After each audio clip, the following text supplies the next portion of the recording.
So in the face of a cost of living crisis, the Tories are telling us we shouldn't be asking for a pay rise right now because that'll drive inflation. Who cares if you can't feed your kids? Just think about the economy, might as well be the message they're sending out. Just how daft must you be if you think that this is a narrative worth supporting? You're either so rich such things don't matter to you, or you're so stupid if your IQ were any lower, we'd have to start watering you.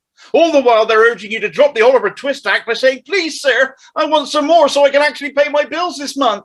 They're now thinking of lifting the cap on bankers' bonuses so the city fat cats can reward themselves with even more cash than they already make. The life of a bankster is one of making incredible wealth positions reserved for a fortunate few. Chancellor Rishi Sunak has made much of the fact his dad was a GP and his mum a chemist, but he didn't make the Sunday Times rich list by following in their footsteps. He made a killing as a city banker. And now the bankers of today are set for yet another government-sponsored windfall. If the economy is so sacred, why not tax them these bonuses instead?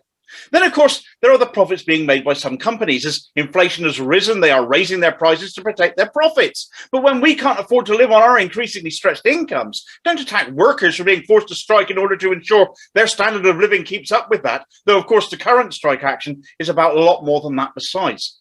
But when you look at all the money the government has wasted or written off, Rishi the Banker managing to lose £11 billion of public money after failing to insure against interest rate rises. Such a competent man. Then there's the billions in furlough fraud he wrote off, the PPE debacle, so much money wasted during the pandemic. And actually the pandemic is the biggest driver of inflation, not ordinary folk wanting a pay rise. The government opened up an unprepared country too fast. There were shortages of everything, as you might remember, and the demand drove inflation skywards, and it hasn't stopped since. Brexit, as much as the supporters want to deny it, is keeping that going too. And yes, the war in Ukraine is playing a part as well. But Tory mismanagement of the economy is by far the biggest factor. And just to hammer ordinary incomes more, those interest rates have risen again on top of everything else. Britain needs a pay rise, so support those calling for one.